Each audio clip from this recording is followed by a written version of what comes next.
Olá, pessoal! Alô, família Portal! É um prazer estar com vocês novamente aqui para trazer uma série de dicas sobre um tema do direito civil brasileiro muito importante, que é o contrato de compra e venda.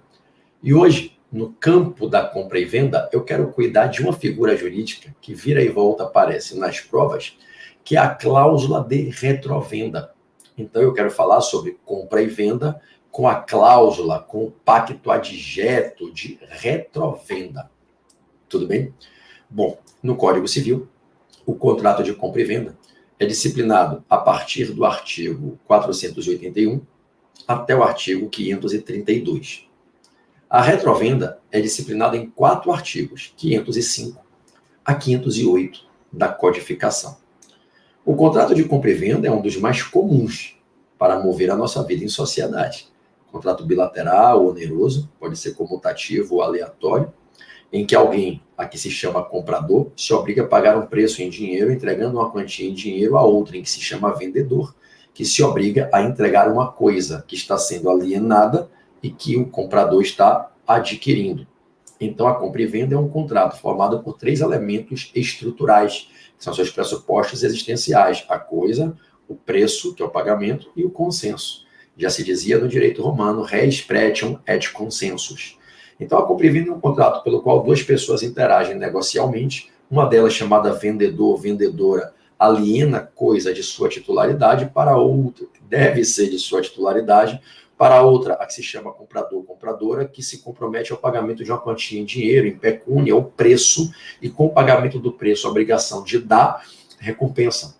O alienante que perde a coisa. O alienante abre mão da coisa, desfalcando do patrimônio a coisa, mas recebendo do patrimônio uma quantia em dinheiro, que é o preço que faz jus ao recebimento. O vendedor tem a obrigação de dar, entregar a coisa, o comprador tem a obrigação de dar, pagar o preço. Cada um se obriga, contrato que onera ambos os lados, oneroso, cada um tem deveres jurídicos, deveres dos 2 lados, bilateral, né? Então, esse é o contrato de compra e venda resumidamente apresentado aqui. No contrato de compra e venda, os efeitos principais, o plano de eficácia desse negócio jurídico tem como obrigações aqui principais a entrega do preço pelo comprador, a entrega da coisa pelo vendedor.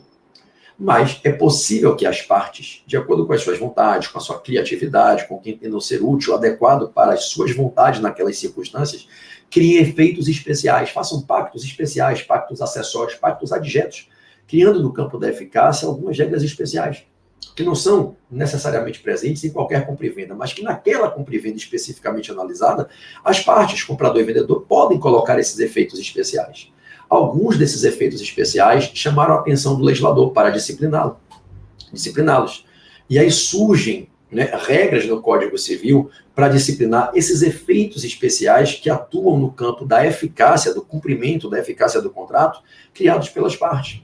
E alguns desses efeitos especiais são tão importantes e tão comumente utilizados que o legislador dedicou artigos com regras próprias para disciplinar esses efeitos especiais que alteram, especializam o campo da eficácia.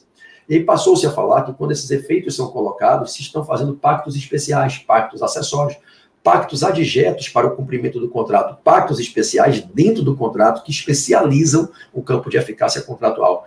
São os pactos acessórios ou pactos adjetos à compra e venda, as cláusulas especiais que se colocam no campo da eficácia. Uma delas se chama retrovenda. Existem outras. A gente fala que os pactos acessórios, as cláusulas especiais no campo de eficácia que especializam a maneira de cumprir o contrato são, pelo menos as disciplinadas no Código Civil, são a retrovenda, a venda a contento e a venda sujeita à prova, a venda com cláusula de preferência, de prelação, de preempção, a venda com cláusula de reserva de domínio e a venda sob títulos e documentos. São os 5 perfis de pactos acessórios, pactos especiais, cláusulas especiais que se inserem na compra e venda e que o legislador disciplinou do artigo 505 ao 532 do Código, começando com a retrovenda, que vai em 4 artigos, do 505 ao 508. Depois tu tem lá a venda a contento e a venda sujeita à prova com os 4 artigos subsequentes, 509 ao 512. Depois você vai do 513 até o 520, com a venda com cláusula de preferência. Depois do 521 até o 528, a venda com reserva de domínio. E tu fechas com a venda sob documentos, né? Da venda sobre documentos, do 529 ao 532. Eu quero hoje falar sobre um desses pactos, que é o que mais cai em prova, que é a retrovenda. E traduz o quê? Aquela situação em que o alienante de um imóvel, já anote aí, retrovenda só cabe para imóvel, é diferente né, da preferência, que pode ser para móvel ou imóvel, a venda com reserva de domínio, que é só para móvel, a retrovenda é só para imóvel. Quando alguém está vendendo um imóvel, o vendedor está alienando o imóvel de sua titularidade para o adquirente, ele pode inserir uma cláusula no contrato, e essa cláusula tem que ser expressa, nunca se presume, que concede a ele, vendedor, o direito de resgatar a coisa, recuperar a titularidade do imóvel, reobter o imóvel para si, dentro de um prazo a ser combinado, nunca superior a 3 anos. O prazo é o máximo de 3 anos.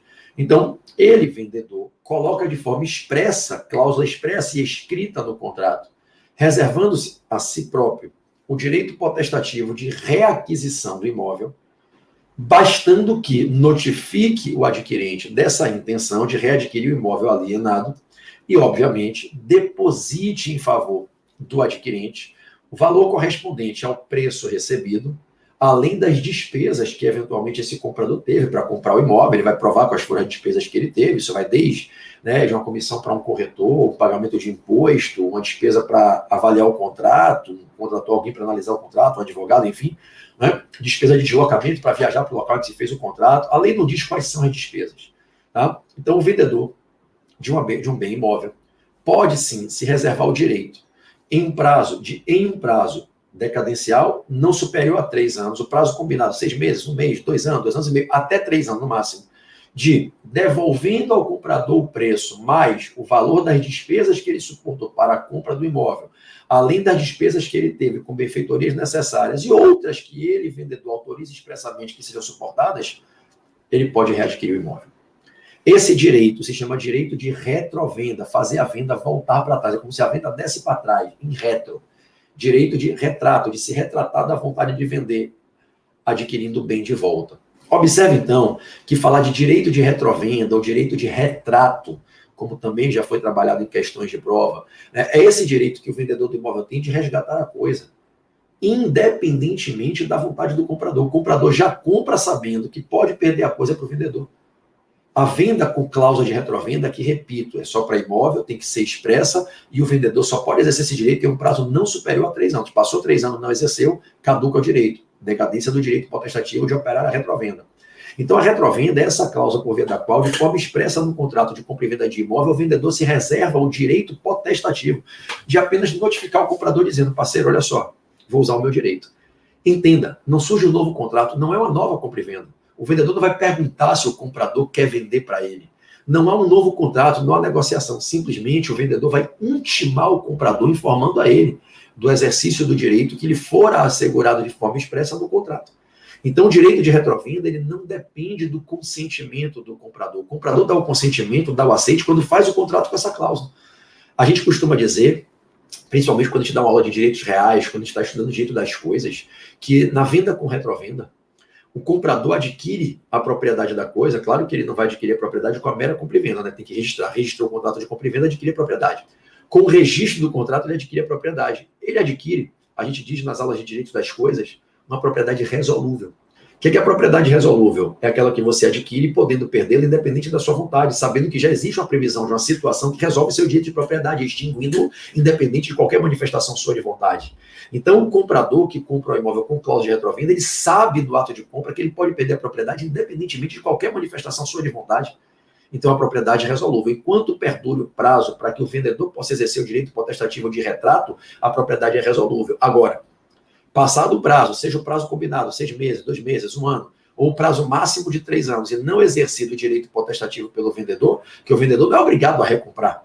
Ele tem o direito de readquirir, mas ele não é obrigado a resgatar a coisa. Ele tem o direito. Ele vendeu e se guardou o direito de poder readquirir no prazo combinado em até 3 anos.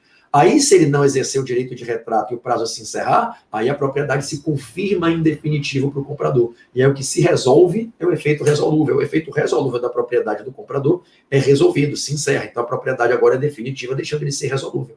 Então, está claro para vocês o que é direito de retrovenda? É o direito de um alienante de imóvel, criado expressamente no contrato em seu favor, de readquirir o imóvel alienado durante o prazo combinado, sem depender do consentimento do comprador, que já deu, na verdade, o aceite quando aceitou o contrato com essa cláusula expressamente colocada. Beleza? O que é que ele, vendedor, tem que fazer para exercer esse direito de forma eficaz? Ele tem que pagar o comprador. ele tem que pagar o comprador. Pagar o quê? Tem que devolver ao comprador as despesas que ele teve com a compra, o preço pago, as despesas com a compra, as despesas com benfeitorias feitas para evitar o imóvel ter ruína. Ele estava salvando o imóvel que é dele, mas que pode voltar a ser do vendedor. Ele tem o direito absolutamente garantido de indenização, né, de recebimento, na verdade, das despesas com benfeitoria necessárias. Agora, amanhã o vendedor quer exercer o direito de retrato 2 anos depois de ter vendido o imóvel, dentro do prazo de 3 anos, no último dia dos 3 anos. Aí o comprador fala, porra, velho, eu tive uma porrada de despesa aqui com o imóvel, né? O comprador, atenção, o comprador tem que ressarcir os custos que ele teve para comprar o imóvel, e não no uso do imóvel. Os custos no uso do imóvel somente se foram despesas autorizadas pelo vendedor, de forma escrita. Então, eu vendo o meu imóvel para você. Eu sei que eu botei o direito de retrato em até 3 anos, ok? Eu tenho o direito de readquirir o imóvel. O que é que eu tenho que lhe pagar se eu quiser readquirir o imóvel que eu te vendi? E é meu direito readquirir se tiver essa cláusula no contrato. Eu tenho que devolver o preço que você me pagou. As despesas que você teve para comprar, despesa com corretor, com ITBI, despesas que você teve para comprar. E aí, casa a casa, a gente vai analisar que despesas foram essas para comprar o imóvel. Durante o seu tempo de uso, por quanto perdura o meu prazo para exercer a retrovenda, você pode ter despesas. Eu sou obrigado a lhe ressarcir por essas despesas com o uso da coisa? Depende. Se eu autorizar expressamente que você tenha, de forma escrita, essas despesas com a coisa, autorizar você a fazer gastos na coisa, aí eu vou ter que te indenizar. Eventualmente, benfeitorias úteis. Você pode fazer uma benfeitoria útil para melhorar o imóvel. Não era necessária para evitar ruim, não era benfeitoria útil. Até valor pituária para o imóvel ficar chique. Se eu combinar com você e autorizar você a fazer, aí eu tenho, obviamente, que te pagar essa despesa quando eu vier readquirir o contrato exercendo a cláusula de retrovenda. Percebeu? Uhum. Agora, benfeitorias necessárias que você fez para salvar o imóvel da ruína, não precisa do meu consentimento, é óbvio que eu tenho que lhe ressarcir essas despesas. Bom, professor, e se o comprador se recusar a receber esses valores? Nenhum problema, o vendedor ajuiza uma ação de consignação de pagamento. Paga judicialmente. E se ele botar um valor que o vendedor, que o comprador entenda que é insuficiente, ele contesta na consignatória, e se o juiz concordar que o valor é insuficiente, ele vai determinar que o vendedor originário que quer readquirir faça o complemento, né? Para que então se possa efetivar nessa ação consignatória a liberação do depósito do valor correto em favor do comprador, ordenando ao RGI que proceda assim a alteração do direito de propriedade na escritura, devolvendo esse direito de propriedade, passando para o nome do vendedor originário, que agora, exercendo a cláusula expressamente prevista de retrovenda, estará com o registro dessa alteração, readquirindo a propriedade. Bom, o ponto mais polêmico sobre cláusula de retrovenda é que o artigo 507 do Código Civil, essa questão, inclusive, do pagamento em juízo, ação consignatória, tá no 506. O 507, ele é polêmico porque ele fala que o direito de retrato, né, o direito de retrovenda, é cessível e transmissível a herdeiros legatários. Eu posso te vender o meu imóvel com direito de retrovenda e ceder para um terceiro. Eu posso negociar, especular, vender o direito de retrovenda. Então eu te vendo o meu imóvel que vale 1 milhão, você me paga 1 milhão, eu boto a retrovenda, a área valoriza, aí eu viro para alguém e falo, eu vendi um imóvel de 1 milhão que está valendo 5 milhões agora, me pague 2 milhões e dê mais 1 milhão que eu tenho que devolver ao cara que você fica com o imóvel. Olha que interessante. Então, é bem transmissível, tá? É negociável. O direito de retrovenda vira um título de crédito no mercado, quase que um título de crédito.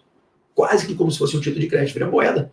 Eu posso montar um loteamento, incorporação, vendo os terrenos com cláusula de retrovenda, a galera vem embora, valoriza, eu boto o meu direito de retrovenda até 3 anos, e aí valorizei a área, cedo o meu direito de retrovenda para terceiro, o terceiro vai lá e intima o adquirente que está exercendo o direito de retrovenda, que era meu, mas que eu cedi. Pode ceder? Pode. De caindo na prova, pode. Direito de retrovenda pode ser cedido a terceiros. E se eu morrer, se transmite para os meus herdeiros e legatários, evidentemente com a continuidade do lapso temporal. Não zera o prazo, ok? Não se interrompe o prazo. Beleza? Beleza. A polêmica desse artigo 507 é que ele não fala da obrigatoriedade de registrar. De registrar. Né? Quando eu faço o contrato de compra e venda do imóvel e coloco esse direito de retrovenda, se eu ceder esse direito para um terceiro, eu teria que registrar isso no contrato?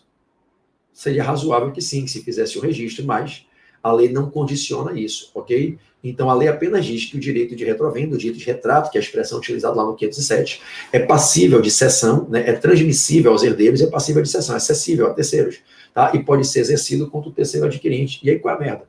Se eu não registrei. Imagina que eu vendi meu imóvel para você, tenho o direito de retrovenda, cedo o meu direito de retrovenda para alguém, dentro do prazo, você vende o imóvel para terceiro. Aquele que adquiriu o meu direito de retrovenda pode opor ao terceiro? A lei diz que sim. Seria razoável que fosse registrada tanto a cláusula de retrovenda como a cessão do direito de retrovenda, para gerar segurança perante terceiros. Você que está assistindo esse vídeo e vai fazer prova de concurso, prova da OAB, a lei é clara. O direito de retrovenda é passível de cessão e de transmissão a herdeiros e legatários e pode ser exercido contra um terceiro adquirente, tá? Se quem comprou de minha propriedade não respeitar o prazo do meu dia de retrovenda e vender para terceiro, eu posso opor ao terceiro. E vou recuperar a coisa nas mãos do terceiro. Depois ele se resolva com o comprador originário. Vai discutir responsabilidade civil na ação autônoma. Ok? O direito é oponível ao terceiro. Então, se eu te vendo imóvel com causa de retrovenda e você ignora e vende para um terceiro, você está passando por cima do meu direito. Eu tenho o direito de readquirir o imóvel. Então, eu vou ter prioridade sobre o terceiro. É como se eu, na minha retrovenda oponível a você, tivesse nessa retrovenda oponível a você uma prioridade sobre qualquer terceiro. Porque o meu direito se opõe ao terceiro. Inclusive, se eu ceder para alguém ou transmitir para os meus herdeiros por morte, também se oporá ao terceiro.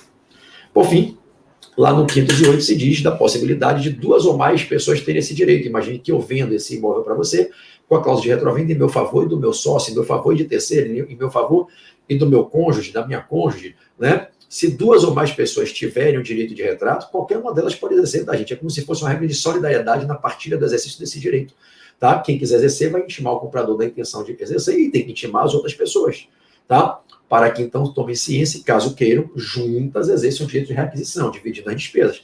Agora, se eu tenho esse direito junto com mais 4 pessoas, eu e mais 4, somos 5, e só eu quero readquirir, os outros não querem, eu não fico impedido de readquirir porque os outros não querem, eu simplesmente vou sinalizar para eles da minha intenção e vou poder fazer a requisição. O direito é para readquirir igual para todos, qualquer um dos que quiser pode, aí os outros têm que acompanhar.